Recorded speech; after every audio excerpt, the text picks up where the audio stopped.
Hello friends, welcome to sports allrounder YouTube channel. Kabaddi தான் பிகல் 12 தான். எஸ், அதுக்குள்ளே ஸ்டார்ட் ஆகிடுச்சான்னு நினைப்பீங்க. அப்படி இல்லை, இப்போத்துலேருந்து பில்டப் ரெடி பண்ணுவோம். சார், வெறும் கிரிக்கெட் பக்கமே போயிட்டீங்க, கபடி பேசிங்கன்னு வேறு நிறைய பேர் அன்பு கட்டளையிட்டீங்க. ஸோ நானும் அப்பப்போ ஏதாவது எடுத்துன்னு வரேன். அண்ட் இப்போ என்ன எடுத்துன்னு வர போகிறேன், கோச்சஸை பற்றி பேசலான்னு. Yes, very important element.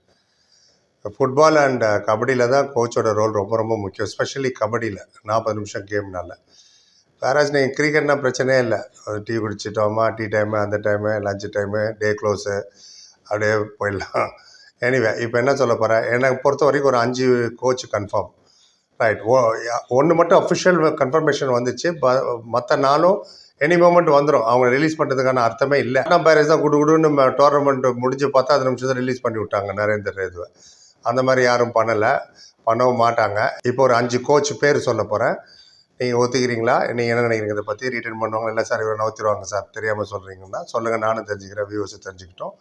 Almost confirmed. இந்த 1 கன்ஃபார்ம்டு, பாக்கி 4. ஸோ காரணத்தோடு சொல்ல சும்மா குருட்டாம்பாக்கில் ஒரு 5 பேர் சொல்லிட்டு போல நான். ஸோ எக்ஸ்பிளைன் யூ, நீங்களும் உங்களோட கருத்துக்களை சொல்லுங்கள். First and foremost Joginder Narwal, Dabang Delhi. அவர் ரிலீஸ் பண்ண மாட்டாங்க. அவர் ஆஸ் அ பிளேயராக வேறு விளையாடிருக்கார் Dabang Delhi. Yes, PKL 10 assistant கோச்சாக சேர்ந்தார். பிகேஎல் 11 அவரை மெயின் கோச்சாகவே மாற்றிட்டாங்க. பிகேஎல் 8, 9, 10, 11 கண்டினியூஸாக குவாலிஃபை ஆச்சு டபங் டெல்லி. பட் இந்த 4 சீசனாக பட் யோகேஷ் தய்யா, அஷு மாலிக்கெல்லாம் நல்லா இவர் ட்ரெயின் பண்ணி, ஸ்பெஷலி நவீன் எக்ஸ்பிரஸ் இன்ஜூர் ஆனார் இல்லையா, அந்த நேரத்தில் உழுத டீமை தூக்கி நிறுத்தது அவ்வளோ ஈஸி இல்லை. இப்போ இல்லை, போன சீசன்லேயே சொல்கிறேன் நான். அசிஸ்டன்ட் கோச்சாக இருந்தாலும் டேரக்டரோட அசிஸ்டன்ட் டேரக்டர் தான் நிறையா வேலை இருக்கும் சினிமாவில். அந்த மாதிரி போன சீசனில் பிகேஎல் 10ல். பட் பிகேஎல் 11ல் ஃபுல்லாக ஈட்டுக்கு ஓவர். நவீன் இன்ஜுரி தெரியாத அளவுக்கு ஆஷு மாலிக்கு பெர்ஃபார்ம் பண்ணார். ஸோ அந்த விதத்தில் is a very good motivator, நல்லா ட்ரெயின் பண்ணக்கூடியவர். ஸோ அதனால் அவர் எடுக்கிறதுக்கு வாய்ப்பே கிடையாது. ஜோகிந்தர் நர்வால். ரைட். அப்புறம் யாருப்பா, யூபி யோதாவுக்கு போய்டலாம் டக்குன்னு. அங்கே தான் பிரதீப் நர்வால் இருந்தார் ஒரு காலத்தில் 3 season. Jasveer Singh, yes, PKL 7ல் தான் அவர் யூபி யோதாவுக்கு வந்தார் ஹெட் கோச்சாக. 5 சீசனாக கண்டினியூவாக இருக்கார் ஹெட் கோச். 4 வாட்டி பிளே ஆஃப் கொண்டு போயிட்டார் டீமை. நாட் அ மீன் ஃபீட், புரியுதுங்களா? நம்ம தான் ஒரு வாட்டி செமிஃபைனலில் போயிட்டோம், அடுத்த 2 வாட்டி குவாலிஃபை ஆகல. நம்ம தமிழ் தலைவசம் சொல்கிறேன். 4 வாட்டி பிளே ஆஃபுக்கு போனாங்க.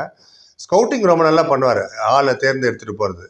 ஆமாம், யூபி யோதாக்கே ஒரு அகாடமி இருக்குது. அவங்க ஓன் அகாடமியில் த்ரூ அவுட்டு ப்ராக்டிஸ் நடந்துகிட்டே இருக்கும். புது புது பசங்களாம் வருவாங்க. அதுலேருந்து வெளில வந்தவர் தான் சுரேந்தர் கில், சுமித் சாங்வான்லாம். இப்போல்லாம் எவ்வளோ பெரிய பிளேயர் உங்களுக்கு தெரியும். அண்ட் நிதிஷ்குமார் என்ற டிஃபெண்டர் அவர் தான் கொண்டு வந்தார். தமிழ் தலைவர் நிதிஷ்குமாரில் இவர் வேறு நிதிஷ்குமார். ஸோ அந்த அளவுக்கு Jasvir Singh is a very good coach. And அதனால் அவரையும் ரிலீஸ் பண்ணுறதுக்கு எந்த வாய்ப்பும் இல்லை. அவர் ரிலீஸ் பண்ணது ஒன்று பிரதீப் நர்வால் அமுச்சு விட்டார், நீ போவாங்கன்ட்டுன்னு. பெங்களூருக்கு வந்தார். அப்புறம் இவங்க குவாலிஃபையர் ஆனாங்க. இந்த முடிஞ்சு போன சீசன் சொல்கிறேன். ரைட். இப்போ மெயின் 3க்கு வந்துடுவோம். ரைட். கிருஷ்ணகுமார் ஹூடா, தெலுங்கு டைட்டன்ஸ். இன்னும் அஃபிஷியல் கன்ஃபர்மேஷன் வரல, பட் எனி மூமெண்ட் வந்துடும். உங்களுக்கே தெரியும், உங்கள் பிகேஎல் 9 and 10 திரும்பி பார்த்தா யாருமே இல்லை. 12th தான் இவங்க. 2 மேட்ச் தான் ஜெயிச்சாங்க. பிகேஎல் 10ல் இவ்வளோக்கும் பவன் ஷராவத் வேறு இருந்தார் அவங்கக்கிட்ட. அந்த கோச்சு கூட 2.25 கோடி கொடுத்தாரு, 2.5 கோடி கொடுத்தாருன்னு சொல்லியே வெறுப்பேற்றிட்டு இருப்பார். எனிவே, அது இருக்கட்டும். பிகேஎல் 9 and 10ல் 2 ஜெயிச்சு 12வது இருந்த டீமை 12 வின்னுங்க இந்த சீசன். 2 வின்னு, 4 ஆகலாம், 5 ஆகலாம், 6 ஆகலாம், 12 வின்னு.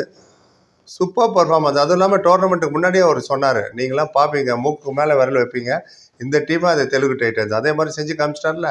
அவர் எங்கேயுமே சொல்லலை நாங்கள் கப்பு ஜெயிப்போம்னு, கன்ஃபார்மாக நாங்கள் கப்பு ஜெயிப்போம் அப்படிலாம் சொல்லவே இல்லை. கண்டிப்பாக பர்ஃபார்மன்ஸ் நல்லா இருக்கும்னு அதை காமிச்சு கொடுத்துட்டாரு. 7th பொசிஷன், ஜஸ்ட் 4 பாயிண்ட் தான் டிஃப்ரென்ஸு. ஏதாவது ஒரு மேட்ச்சில் டை ஆகிருந்தாலோ, இல்லை 4 பாயிண்ட் சிங்கிள் ஒரு பாயிண்ட் கிடைக்கும் இல்லையா, அந்த டிஃபென்ஸில் வந்திருந்தால் கூட குவாலிஃபை ஆகிருந்திருப்பாங்க. பவன் ஷராவத் ஃபுல்லாக விளையாடிருந்தால் கூட குவாலிஃபை ஆயிருப்பாங்க. நடுவில் ஃபியூ மேட்சஸ் அவர் இன்ஜூரி ஆகிட்டார். ஸோ அவர் தான் விஜய் மாலிக் ஆகட்டும், ஆஷிஷ் நர்வால் ஆகட்டும், அப்புறம் சாகர் சேர்த்து புது பிளேயர் எல்லாருமே மோட்டிவேட் பண்ணி உங்களால் முடியும்னு சொல்லி கொண்டு வந்தார். அவர் காமெடி வேறு நல்லா பண்ணுவார். ப்ரெஸ் கான்ஃபரன்ஸ் வரும்போது நிறைய காமெடிலாம் பண்ணுவார். அப்படி ஹியூமராக இருக்கணும். கோச்சை பொறுத்த உருன்னு வச்சுங்க, பிளேயர் இருக்கிற பெர்ஃபார்மன்ஸும் போய்டும். That is very important. அதில் Krishnakumar man management is very good. அவரே சொன்னார், பவன் ஷராவத் ஒரு வாட்டி சொன்னார், நான் உங்கள் கோச்சிங்கில் விளையாடணுன்னு டோர்னமெண்ட்டுக்கு முன்னாடி. பவன் ஷராவத் வந்தார். ஒரு கோச் அட்மாஸ்பியர் டீம் நல்லா இருந்தால் என்ன பெர்ஃபார்ம் பண்ணணும்னு காமிச்சிட்டாங்க பாருங்கள். பிளே ஆஃப் 4 பாயிண்டில் தான் மிஸ் பண்ணது. இவர் ஹூடா சார் பிகேஎல் டபங் டெல்லியில் வேறு இருந்தார். அவர் டபங் டெல்லியில் இருக்கும்போது அந்த டீமும் ரொம்ப லோவாக இருந்தது, தெலுங்கு டைட்டன்ஸ் மாதிரி. அந்த டீமு மேலே கொண்டு வந்ததே இவர் தான். பிராட் த மாப். டெல்லியை சாம்பியன் அவர் ஆகி விட்டார் பிகேஎல் 8ல். ஸோ அந்த அளவுக்கு அவரோட பெர்ஃபார்மன்ஸ் வாஸ் தேர் கிருஷ்ணகுமாரோட. அதனால் அவரை ரிலீஸ் பண்ணுறதுக்கு எந்த வாய்ப்பும் கிடையாது, ரீசனும் கிடையாது. ரைட். அப்புறம் யாருப்பா, அப்புறம் மன்பிரீத் சிங், துச்சி கீதே தான் அவர் தான் நம்பால். ரைட். அவர் அஃபிஷியல் கன்ஃபர்மேஷன் வரல. பட் எந்த ரீசனும் இல்லை அவரை ரிலீஸ் பண்ணுறதுக்கு.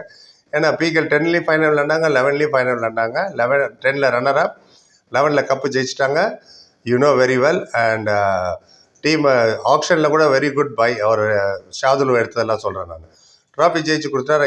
இவர் வந்து பிளேயராகவும் ட்ராஃபி ஜெயிச்சிருக்காரு, கோச்சாகவும் ட்ராஃபி ஜெயிச்சார் இப்போது.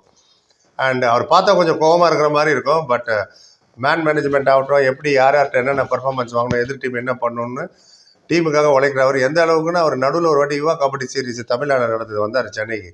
வந்து அங்கே ஒரு தமிழ் பையன் மணிகண்டன் நினைக்கிறேன் அவர் பேர், அவர் சைன் பண்ணிட்டு போனார். ஸோ அந்த அளவுக்கு ஃபியூச்சரை பற்றி நினைக்கக்கூடியவர் அவர். அண்ட் சிவம் பட்டாரையோட பர்ஃபார்மன்ஸ்லாம் எலிவேட் ஆச்சுன்னா அது காரணம் மன்பிரீத் சிங் தான்.